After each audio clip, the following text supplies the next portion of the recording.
Hello, everybody. Welcome to another episode of Cosmic Surfers, episode 20. Today, I wanted to get into nervous system and nervous system regulation. I have an exceptional movement coach who we'll get to in the second video today, Benny Ferguson from Movement Monk. And so one of the reasons why I wanted to introduce this subject is, not only as a reminder for myself and my own personal practice to get more into nervous system regulation, but it's one of the key reasons why we don't put ourselves out there. And we've got the dorsal vagal shutdown as well. On an individual level, as we are, healing our own traumas and finding ways to be integrated and grounded and being in our bodies, so we can put our best step forward. One of the key things I've found is to do with nervous system regulation. It's not necessarily a fun subject. It's not really that glitzy. But I wanted to start with a couple of 10-12 minute videos explaining what nervous system dysregulation is, and then we'll get into a video on why we don't put ourselves out there when the dorsal vagal shuts down, and then a quick one on practices and all of that. And you can go to these channels for more information as well. So, what is nervous system dysregulation? I'll sort out the video alignment as we go along here. So today's video is all about nervous system dysregulation. And we can start out by looking at the three different states, which I've mapped out here. Now, if we have a look at this first state, where we're inside this window here, we can call this our ventral vagal state. This is Jessica Maguire, Maguire. Or we might say we're inside of our window of tolerance. When I'm in my ventral vagal state, I may mostly feel calm and able to connect with other people. And that's because I have access to what's known as my social engagement system. This is made up of a branch of the vagus nerve that runs from my heart up to my face. And it's involved with other cranial nerves, but it will actually change the way that I express emotions on my face. So I will smile more with my eyes. It will influence how I listen. So when I'm in this state, I can actually hear or detect the sound of the human voice easier, and I will also have prosody and rhythm in my voice. So we know that parents do this intuitively with babies, where they talk in a sing-songy voice to their baby, and that is to bring a form of co-regulation through the prosody of their voice. When I'm in this state, I'll be able to connect with people, and my organs or my body will be regulated as well. So obviously, as we are talking about things like deep listening and the ability to receive information through natural law, this is obviously going to play a key role. I'll be in the optimal state for things like digestion, for my immune system functioning at its best, for my endocrine as well.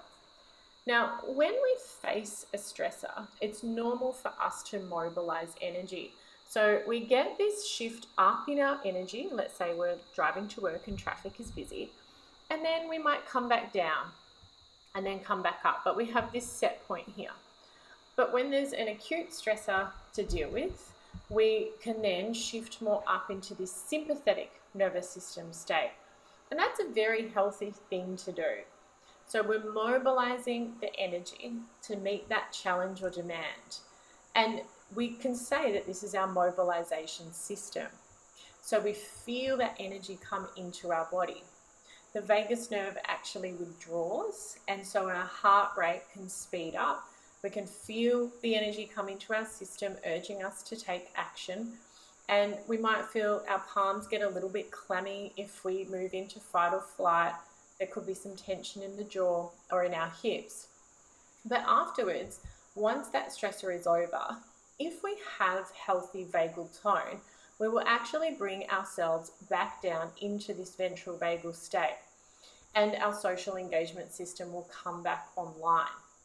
Now, in the sympathetic state, we lose access to the social engagement system. So our voice may become flat or monotone.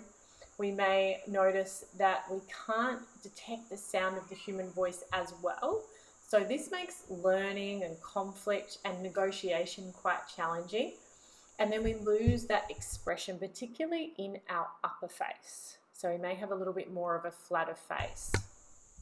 Now, if a stressor continues and I can't use my sympathetic nervous system state to move past it, if I continue to escalate, then I'm going to fall back to my third line of defense, which is known as the dorsal vagal state. And when I move into this state, I will notice that I get an immobilization. So my energy actually drops right down. I may feel a sense of collapse, or for some people, they freeze. So we can have freeze or shut down here. Now, in this state, it's also common for us to feel a sense of dissociation from our body as well. And it may be very difficult for us to take action. And this is our body's way of protecting us or taking care of us, because it actually releases endorphins. And if we talk about the pacification of the human race and trauma-based mind control and all this kind of thing, when our nervous systems are dysregulated, this results in us shutting down, freezing, not being able to vocalize, and a lot of stuck energy, so we can't take action. Which up our pain tolerance, and psychologically it's protecting us as well. So when people say, well, why didn't they take action, or why didn't they do something? And so when there's I'm very aware of the taking action part of the trivium process and of the manifestation part. It's the action is a critical role. But I'm someone who's a high achiever, and that kind of smashing it and just banging the door down and making it happen can also lead to a relationship with our own selves and bodies that's non-harmonious in nature.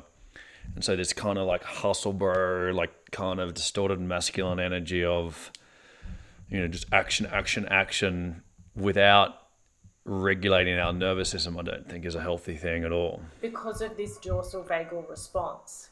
And that's actually the most common response to have in a traumatic situation.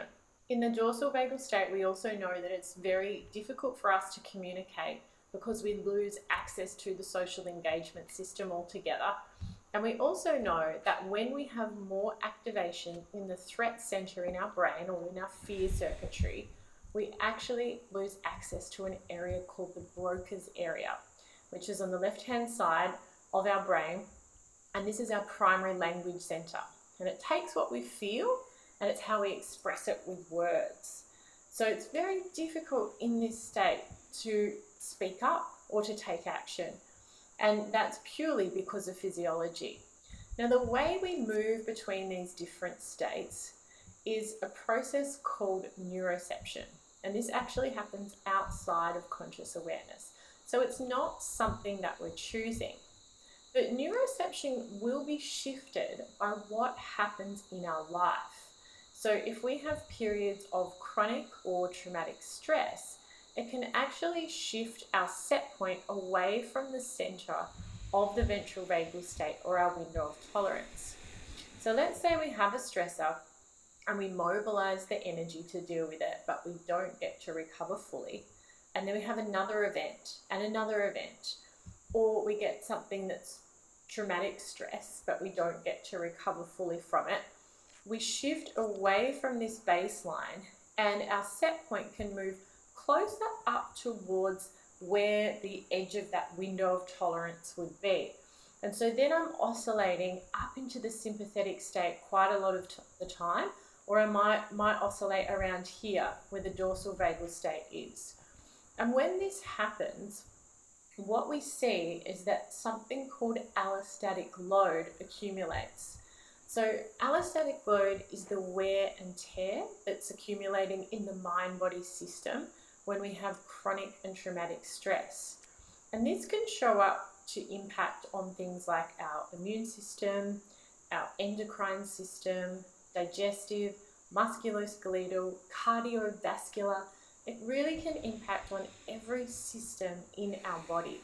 And when that set point of our nervous system has shifted, what we might say then is that we are dysregulated more towards hyperarousal, where there's increased sympathetic activation, or for hypoarousal. Now, if my nervous system becomes dysregulated towards hyperarousal, this is like the on button is stuck or jammed. So I may feel like I've had too much caffeine and there's this mobilization through my system that's telling me I need to take action or I need to go faster. So we may feel like we need to be doing more, being busy. Our thoughts may sound like you need to go faster, you need to hurry. And this can lead to having a lot of anxiety and feeling overwhelmed or agitated. We may also feel more irritable, and it can show up in our relationships where we might snap at people, blame, or criticize. This can also impact on our physical health. So we may see that our digestion is impacted, particularly towards chronic constipation. We may experience insomnia, where we have trouble getting to sleep and then staying asleep as well. And we might find that we fall into these patterns of using artificial ways to regulate our nervous system, like working too much or using alcohol to try and wind down. We might get lost on our phone as a way of distraction. On the other hand, if I move down more into hypoarousal, where I'm dysregulated for hypoarousal, it's a little bit like the off button is jammed. No matter how much we try and use motivation or willpower, our physiology will win here. And we know that in this state, there is more of that immobilized. And this is where I differ somewhat, and been studying a lot of Mike Cassio recently. This kind of screaming about willpower, and if we rewind that just a few seconds, if I can do that here, let's just hear that part again about no amount of willpower. Physiology will win here, and we know that. Hang on a minute, just technical. It's a little bit like the off button is jammed. No matter how much we try and use motivation or willpower, our physiology will win here. And so, yes, I understand the argument for overriding and using our willpower and, forging ahead and all of that. But there's also, if we have underlying nervous system issues, and we need to cultivate a practice which harmonizes and kind of gets that regulated so we can use our willpower. And we know that in this state there is more of that immobilizing energy. So we may find that we feel flat, we may find that we have burnout. Symptoms may present like being foggy, forgetful. We may have a loss of libido. We may even feel clumsy, that we sleep for long periods of time, and when we wake up, we just don't feel refreshed. So it's a little bit like symptoms of chronic fatigue syndrome can present here. So it's possible to be stuck on or stuck on off, but it's also possible that we oscillate between the two as well. Allostasis is a process that can start working properly again, where although we do have the mobilization in our system, we can recover fully from it again. Now, with dysregulation, what we'll find is that any time that we get triggered, we find that we get stuck up in that sympathetic state for long periods of time, experiencing anxiety, anger, reactivity, insomnia, and gut issues, or we get stuck down in the dorsal vagal state where we feel flat, shut down, apathetic, and we might feel like our situation is hopeless. But the key is that in those challenging times, we create a new experience in our mind-body system. And a lot of that has to do with building that vagal tone and learning a new way of responding. Although we may think about trying to use mindset work or thinking more positively, this is physiology. So we need to come into our bodies and work with what's happening there. So each time that we learn to come back into this ventral vagal state, we're effectively moving that set point back into the middle of the window of tolerance, and that's what we will oscillate around. So we don't get stuck at the extremes. Yes, we'll still have these fluctuations. And it's through the principles of neuroplasticity that we know that we can change our nervous system. So neuro means nerve and plasticity means to change, or that's malleable. And we can take this one step further to say bioplasticity, because when we change this, we change more than just neurons. We change the immune system, the endocrine system, our gut health, our inflammation in our body. And that can be what gets to the root cause of so many stress-related conditions. If we've had these chronic symptoms that don't have a medical explanation and that get worse when we have stress or when we have periods of emotional dysregulation or nervous system dysregulation, we may be seeing that this is what is the root cause of the issue. So if this is something that you'd like to learn more about, I'll pop below details of our upcoming trainings. Thank you for that, Jessica. I found that to be very beneficial.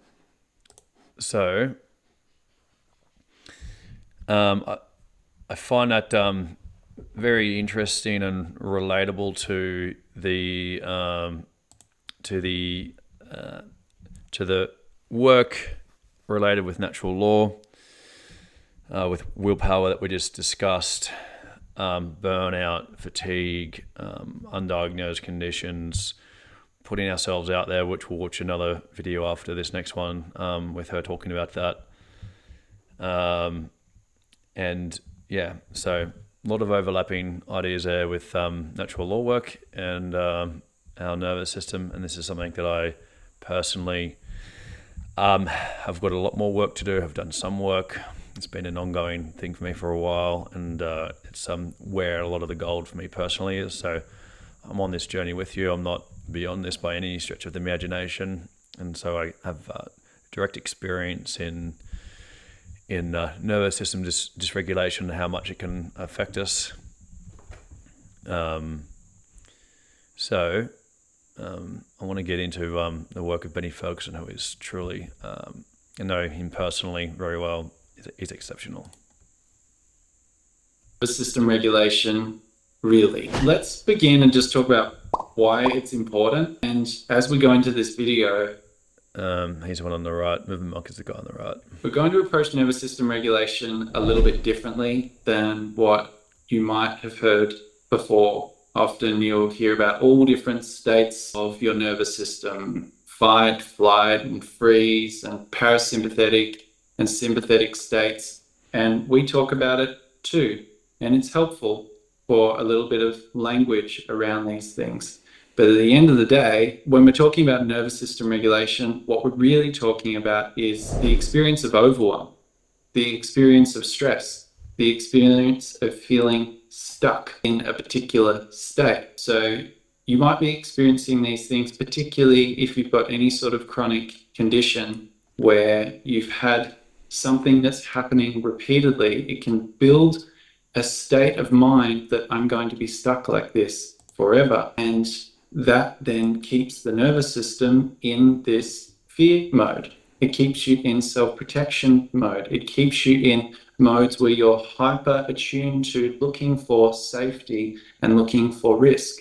All of these things cause dysregulation, cause stress and cause the deterioration of all of the functions in your body and health. And this is why understanding what nervous system regulation is and how to go about it is important. Because if you're not aware of this, you become a victim to your experience. So let's dive in, shall we, Marcus? Yeah, let's go.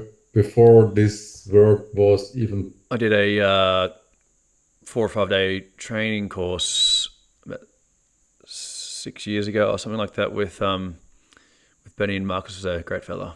Popular on social media, I was not aware of that I'm practicing nervous system regulation. It was more like, I practiced some meditative movement and did some breathing practices and slow movements and all that stuff, just to help my body to come back into a more natural and balanced state. Because years of struggles personally in a personal life situation and in my old job, and years of sports just left their wounds in my system. And then I just started to, in a way, feeling myself on a deeper level, feeling my body on a deeper level. And this already changed so much, and I was not aware of fight or flight or rest or digest. It was just a practice to help myself to come back to a more relaxed state. And this not just as an exercise where I was able to relax when I'm doing this thing, but I realized pretty quick after 3 or 4 months practicing, this transfers to many parts of my life. Mm-hmm. Yeah, it was my start. And yeah, in a way, it's just coming back to a balanced state where we feel the body is able to go through these challenges without getting harmed or without getting stuck. A common thing that I see people bump into when going through the process of healing and regulating their nervous system is getting stuck in, they think it's just one state, like it's about calming my nervous system. Yeah, that's true. And that often causes way more stress because it's ignoring what the nervous system's actually signaling and then trying to force another state over the top. And you can insert any word here: calm, relax, heal, ease, de-stress, any of those things. And you mentioned something which really suggests a clue as to how we go about it, which is through feeling. But that can also be quite challenging, particularly if we've been living in our head for a long time, as a self-protective mechanism to protect us from feeling things when they were overwhelming. And so then the cycle of dysregulation can be like, feel something, get overwhelmed, have some sort of coping protective mechanism to then find some reprieve from that, and then repeat the cycle. And we kind of go through this yo-yo of like overwhelm, and then like cope to regulate. What we're talking about here. And addictions can flow from that. So whether you're regulating with substances like cannabis or alcohol, coffee, and things like that. And then it's also kind of related to, that kind of then trying to be forceful to, the kind of take action bro kind of energy to hustle and make it happen, and then kind of contributes to, more stress and overwhelm.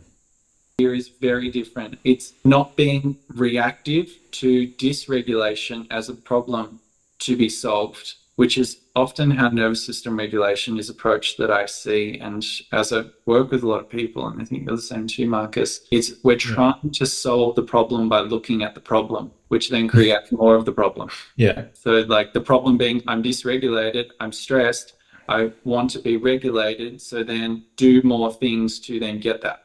I want to break it down and make it really simple so that then more people can actually find a path where they can regulate consciously and not keep getting stuck in those loops and ups and downs. And what I've found after the last really over 20 years of observation and working with like thousands of people's bodies, seeing what causes this dysregulation, I found there's really one core thing that tends to happen. I'm going to make it really simple. It doesn't mean that it's always easy, because it is a process of awareness, of getting to know yourself, getting to know how you interact with your body, with your environment, with the world around you, with your whole sense of self.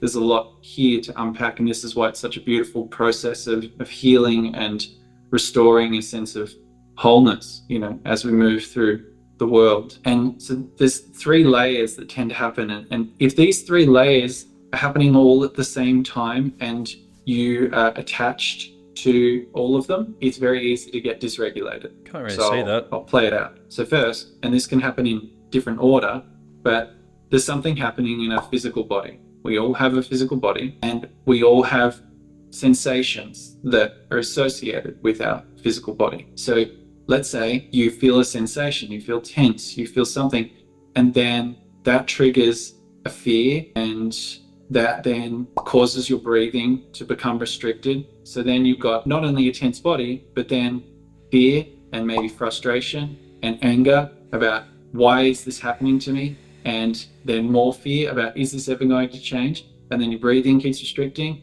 and then that takes away your life force in your body, your energy levels drop, then you're more susceptible to dysregulation. On and on that can go. I've personally been there, and I felt very stuck in that for a long time because I wasn't aware of these 3 layers, and I thought that all of these things are happening to me and it's never going to change. Here's how we break the cycle. First, we see that these things are just happening in your experience. There's nothing wrong with them, and there is nothing wrong with you, which often like these core beliefs that are there that cause us to go into this fear state. You see that these experiences are completely valid. They're not just present for you likely, they're compounded over many accumulated experiences, and then you have a like experience, and that's why it can get so big when we get triggered so fast. So here's how we create some space.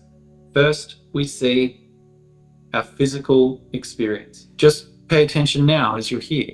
I might even be triggering you as I'm talking. I'm sorry, by the way. I really am. And it's okay to be triggered because it's pressing on something within us, right? This is how we break the cycle. So we see what's happening at the physical body. What do we notice in our physical body? What do we notice in the sensations? And just practice just looking at that. I notice tension in different places. I notice maybe different temperature in different places. I notice that some areas might feel free and spacious. Other areas may feel stuck and tense and tight and stiff. And then don't go any further. Just notice that. Your mind may want to then attach to them feeling about that and all of that sort of stuff. We'll get to that. First, we look at that. Okay, see these things as signals. They're indications of something. I'll give an example. Let's say go to the gym and I lift some weights, and I'm not aware that lifting weights can cause my muscles to break down so that then they can rebuild and become stronger. So then perhaps as I rebuild, I've stimulated my nervous system so that then I could lift some more weights. Let's say though, I saw that signal as muscle soreness as I've injured myself. This perception of the signal, we can see that there's a distortion rather than, okay, there is muscle soreness and that's it. We then quickly go into this means that, and that is, this is where the dysregulation starts. So first, there is muscle soreness. Then as we're noticing this experience, then notice the more subtle experience of the body, the breath. Don't have to do anything with the breath. Just notice it moving in and out of your body. Notice it moving through your body. The breath illuminates the body. So how is it moving through the body? Again, notice the signals. My breath feels short. My breath feels shallow. Maybe my breath feels deep. Whatever it is, see it as a signal. You can observe this signal and be safe observing the signal as long as you're not attaching to it defining who you are. The third layer, the mental emotional layer.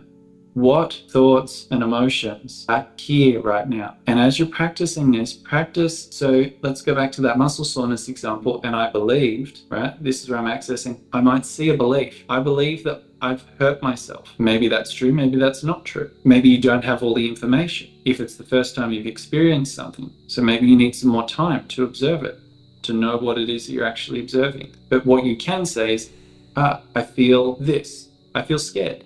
Or there is fear, right? What we're not doing is then defining, labeling ourselves. I am scared and there's something wrong with my body.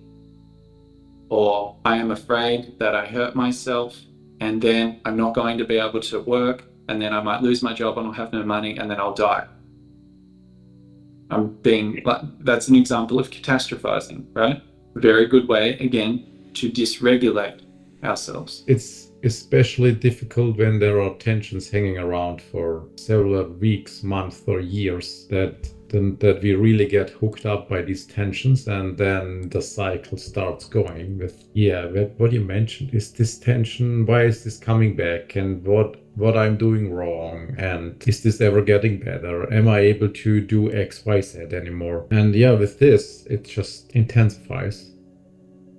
And then just having the tool you were sharing, like, oh, there's just tension happening, can already bring some awareness and already some space for regulation in that moment and breaking the cycle.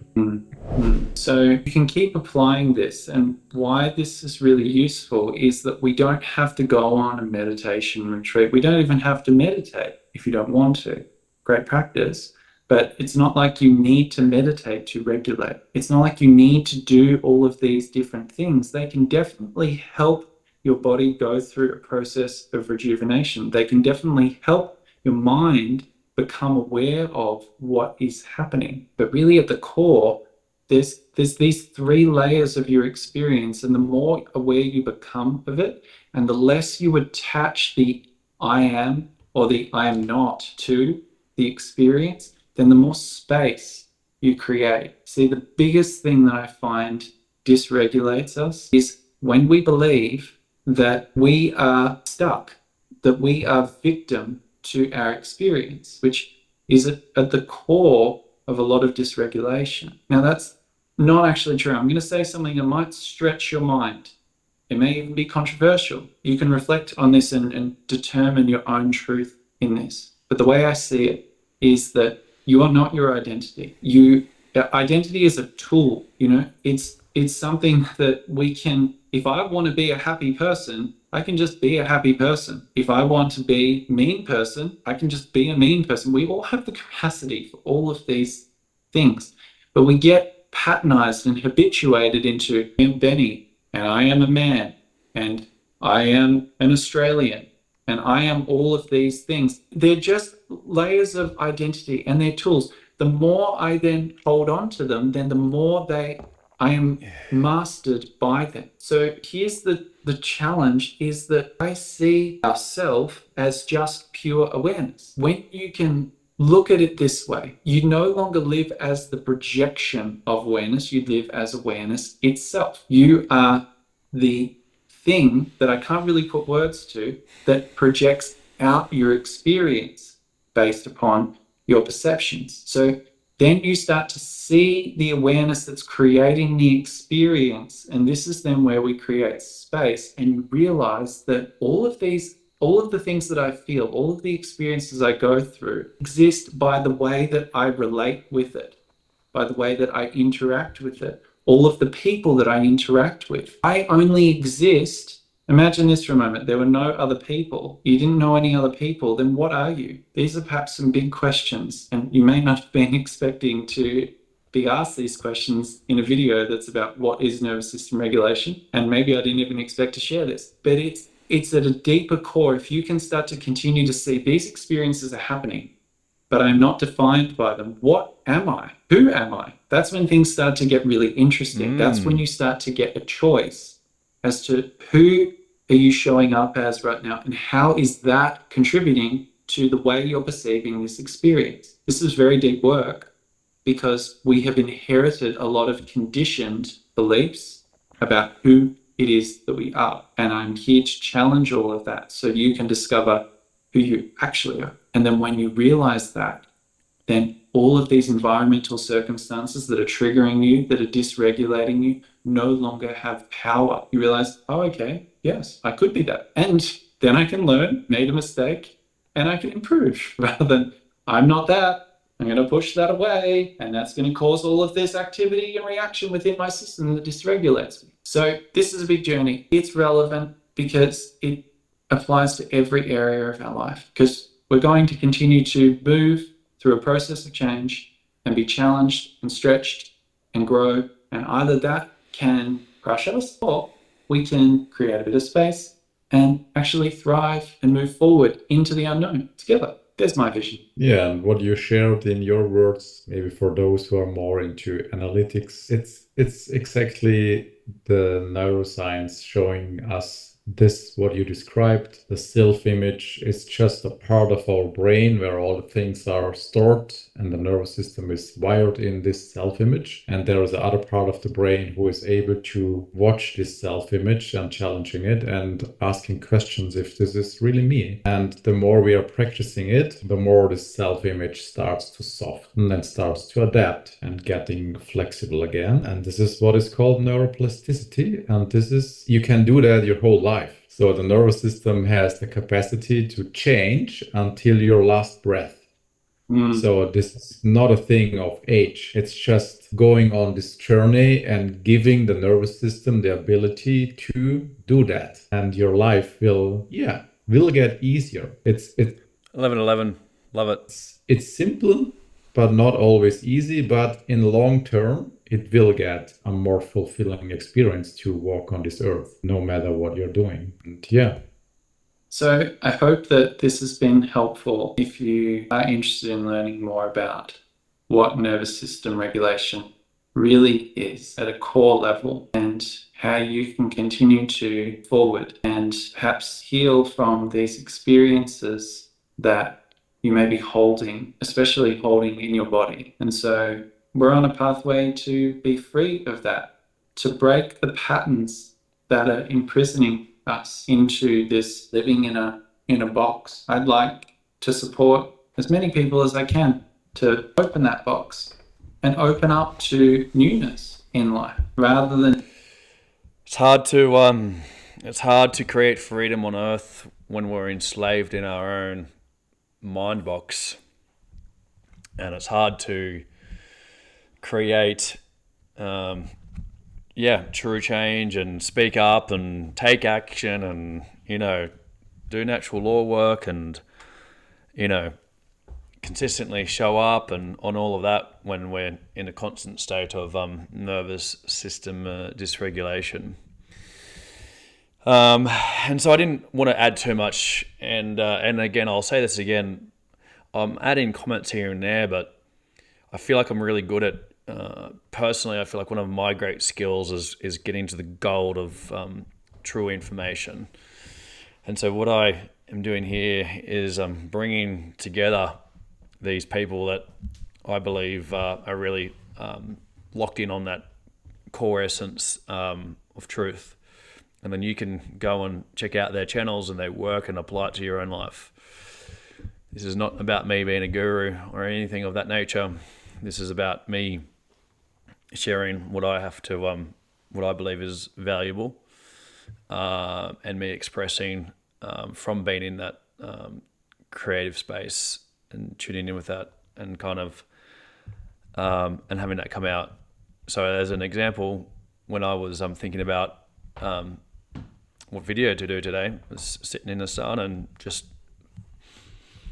allowed it to come through, and I know that on some level I've been negating or kind of shying away from more deeper nervous system work myself, and I know that there's some big keys to unlock here. So this is part of my healing journey as well, and my integration journey too. And so the last video, I won't do a second one from Benny because it's just a shorter video of him explaining what we just watched. So there's one more. It's about how to express ourselves and why we shut down when we have nervous system dysregulation. Back to Jessica Maguire. To talk about why we may not want to put ourselves out there through a nervous system informed lens. And after teaching over 16,000 people this work of nervous system regulation, I think one of the saddest parts of what it stops us from doing when we can't shift out of these states of dysregulation is that we limit our own potential by not putting ourselves forward. And I find that really sad because we can actually relearn these things. We can relearn how to put ourselves out there in a really genuine and authentic way that promotes our work and promotes ourselves. So one of the main reasons why we may be hesitant to put ourselves out there, or actually find it almost impossible to do that, has to do with if we're stuck in the dorsal vagal state of our nervous system. Now, this is the state that we don't hear as much about. We hear a lot about how to work with anxiety or fight or flight, but dorsal vagal collapse or shutdown is a state that we're actually most likely to move into if we experience something traumatic. And it's designed to drop our energy, to make our body collapse, for us to make ourselves invisible as a protective response. So from a survival point of view, being invisible or not seen could actually save us. Some people classify this as the drop response, but we might recognize this in ourselves when we go to put ourselves out there or promote our work and we feel our energy drop. We have this extreme procrastination. We may find ourselves even moving with our body to represent that. And this state of immobilization is not really well understood by our society, but also there is a little bit of a stigma to shame around it. So we understand why people fight in a difficult situation. We understand why they flee, but we don't necessarily really understand why it is that people tend to freeze or not take action. So in this state, we may dissociate from the feelings in our body, the sensations inside of it, and this can actually help us to raise our pain threshold. It can be psychologically protective as well. So it's the body's beautiful way of adapting to try and keep us safe. Now, in the early years of working online, I found it really challenging to have this larger and larger audience through social media. I actually found that there was often feelings of fear around that. What if people didn't like the work I was putting out? And there was a sense of shame as well. It meant that I had to shift from seeing myself as a health professional who worked largely one-to-one with people and in a clinical setting to being able to speak to a much larger audience. And that really meant that I needed to relearn things. Now, I was very comfortable in a one-to-one setting using education about this work. And I want to share with you the science behind how you can learn to put your work out there and to share it with the world. So what I had to do was have a change in my sense of self. And this sense of self, of who we are, how we're doing, that largely comes from our nervous system. And the different states will be trying to protect us or conserve us. So there is no fixed sense of self. It's a dynamic process that comes from the communication between our brain and our body. One of the factors that plays the largest role in this is interoception. And this is our internal bodily signals. So interoception provides us with this basic sense of self. Our experience of our bodies and our environment are largely shaped through our sensory systems. And this will influence how we self-regulate, how we integrate with others, and how we achieve tasks, particularly when it comes to putting ourselves forward. So these bodily signals are largely being sent from the body up to the brain via the vagus nerve. And it's this interaction of sensations and regions in the brain and how they integrate that will really make up our sense of self. This will influence how you feel, your emotions, and the thoughts and stories that you have. We often go to trying to work on our mindset when we're in these states where we might feel shame, we might have imposter syndrome, we may find ourselves procrastinating. But a lot of that is actually linked to moving into this dorsal vagal state because the threat feels too high. If, on the other hand, we find ourselves in the mobilizing sympathetic nervous system state, we might recognize perfectionism, where we can't put anything out on social media or share it with the world until it's absolutely perfect. And for that reason, our work may never get out into the world. But often that sympathetic nervous system perfectionism is sitting like a layer on top of this shame that's underneath, that might be having a story around, I'm not good enough, who am I to put my work out there, no one will like this anyway, what will people think, or I might have people who respond badly if I do put my work out there. Now, how we relate to, understand, and read these sensations, how we recognize those stories and what state they're coming from, is a way that we can begin to undo this. So, as we build autonomic awareness, or we're able to recognize the different states of our autonomic nervous system that we're in, and the sensations, the responses, behaviors, and thoughts that it's creating, we then take back some power and some control. So one of the reasons I love starting out with teaching students about the frameworks of their nervous system is that it gives them a chance to create some space and reappraise what's happening. Rather than being consumed by the immobilization that brings procrastination or the shame that comes from the dorsal vagal state, we can start to recognize these sensations in our body. We can recognize the stories, and we can say, okay, my nervous system is in the dorsal vagal state. Rather than just trying to use mindset and to pretend that what's happening isn't, how can I up-regulate my nervous system?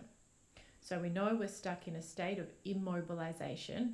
How can we bring some mobilization? So often the sympathetic nervous system state gets a bad rap. You know, that's the state that brings this mobilizing energy. But if we tend to go to that dorsal vagal shutdown and we find ourselves stuck and unable to take action whenever we want to put ourselves forward, this is the time to bring in some of that sympathetic nervous system energy. And one of the best ways we can do that is through play. So finding the work or the parts of the work that we really love. I actually brought up play on the Chris Nelson show in relation to natural law work. And injecting that into what it is that we're trying to create. So we have a sense of playfulness with it. So often when we go to put ourselves forward or our work forward, we're seeing that our identity is linked to something like social media. We're saying, well, that's who I am. But we forget about the bigger picture. For me, part of the way that I shifted from having a fear or a shame around putting my work out to a broader audience was that I remembered the vision that I had. And that vision has been to help widen the world's collective window. True freedom on earth is my vision, and collective vision for all of us, because that's what we're here for, right? Of tolerance, or help the world shift more to regulation, because this would bring healthier communities. It would help to improve things like intergenerational trauma and developmental trauma that we see in children. And that has meant more than the fear around what will people on social media say. But remembering that that persona or that platform is not who we are. That's not our sense of self. That sense of self comes from this dynamic process that's happening between our brain and body, and we can change that. So as we shift more towards regulation, we're actually going to have our most innovative and our most creative thinking as well. But part of that can come from shifting out of dorsal vagal shutdown by using things like play. So we move more towards regulation. Often it's collaborating with other people who have a shared vision, because that gives us access to our social engagement system and can often bring regulation. So we know that through our social engagement system, when we're connecting with other people and there's a lot of reciprocity or this back and forth in ideas and communication, that can help shift us towards regulation as well. Now, the other thing we can do is consistently move into our stretch zone. So when we push ourselves too far, our protective responses will kick in, and we might end up in the sympathetic nervous system state where we find ourselves hurrying, rushing, unable to think clearly. Maybe we just end up ticking things off, like emptying our inbox, rather than getting to the work that's really important to us. If we continue to escalate, we may move into that dorsal vagal shutdown, where we feel that immobilization and we freeze where we can't take action. If we can move into that state before we hit fight or flight, where yes, there is some stretch and some mobilization in our nervous system, but we're keeping it in check, that's how our nervous system learns to get more comfortable in that space. So for instance, if you have a lot of fear around sharing things on social media, putting your work out there, looking at what you could do that would take you into your stretch zone, working with the body when you're there, so noticing what sensations arise, noticing the emotions, the way you hold your body, but even noticing the stories that arise, you can use this as a way to build more awareness of your nervous system. And this in turn will actually help improve that interoception we were talking about. So learning to read bodily signals. If you can make going into the stretch zone of your nervous system a practice that you do weekly, you're actually going to feel more comfortable, or your sense of self will change. So remember that there is no fixed sense of self. It's coming from these dynamic processes that largely have to do with the nervous system. And in the sympathetic mobilizing state, we may find that the sense of self is more of a protector that's wanting to keep us at all costs avoiding any harm or avoiding any pain. If we move into that dorsal vagal state, the sense of self may be more the one that feels like it needs to be protected and needs to stay small. So being able to recognize that and create that shift will make the biggest difference, but not pushing ourselves so far into the state of outside of that stretch zone where we're really stepping into our survival strategies. So remember that the sense of self is a dynamic process, and that you can learn to feel more comfortable when you step in front of a bigger audience of people, when you start your business, when you put your art forward. And the nervous system is something that is always learning through its experience, and it's actively shaping itself. And you can play a role in that shaping process. Thank you very much for that, Jessica. And I will actually finish off with this Benny Ferguson video, and it'll just be a 3-minute video recap of his previous video as well.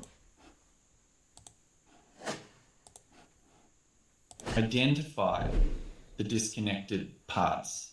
Because if we go forward and we don't really know what we're addressing, say for example, a part of us is angry, and then another part of us feels ashamed about being angry. I had this a lot because my father was very angry, and I had in my mind, there was a part of me that started to say, don't be like him. So every time I would encounter anger, either with another or with myself, I would start to feel more and more shut down. And then another part came up. I would then start to feel more and more angry and enraged and frustrated because of that feeling of shutdown. So I developed this other part that was over encompassing all of them, which was like calm Benny. And so I developed this alter ego to protect myself. So I didn't have to feel the anger. So I didn't have to acknowledge that I was afraid of my own father, that I was a scared little boy. So once I started to identify that was actually very liberating to see, oh, okay, you were scared and you're still feeling the remnants of that when you connect with this state of emotion, this part. So then we can start to see that. And then the next part we allow it to be felt in the body. And when we do this, then as those feelings arise, we're no longer pushing them away or trying to distract ourselves from them or avoid them. We actually are able to process them somatically, which builds capacity so that then the next time similar feelings might come up, we start to have more resources. We start to see, oh, I can face this. I'm no longer little child that was defenseless in that situation. And I now have some resources to face this, to feel this, to see this, and to see those parts of me that weren't seen, felt, heard, or acknowledged. This is what's happening as we work with it. We then, next part is we learn about compassion. We start to embody compassion to those parts of ourselves that were hurt, that were wounded, that were overwhelmed. We start to develop ourselves more compassionately. And then we want to energize the body, because healing and going through all these processes, it can consume some energy as we're working with it. So if we identify the parts, allow them to be felt in the body, embody compassion, and energize the body, we've really got everything that we need to start to process trauma and start to shift from a place of disconnection and overwhelm to a space of liberation and freedom, and heal those wounds that may have been inflicted and held from childhood. Thank you, Benny. Go to movementmonk.xyz or follow him on YouTube, and look up Jessica Maguire as well. And I hope that we know these kind of cliche comments, like we're going through the eye of the needle and turn ourselves inside out, and we've got to face everything and go into fear, go into love beyond fear, and whatever the external source of distortion or evil or kind of imposition that's going on in the world, if we can face ourselves and go through that eye of the needle by being fully with ourselves and knowing ourselves and being in that state, not seeing ourselves as broken and kind of trying to fix things and all of that kind of stuff. This nervous system regulation helps on all of these levels, and then even in getting our work out there, hence Cosmic Ciphers. So I hope you found this beneficial as much as I did. Much love, and until next time, peace. Ciao for now.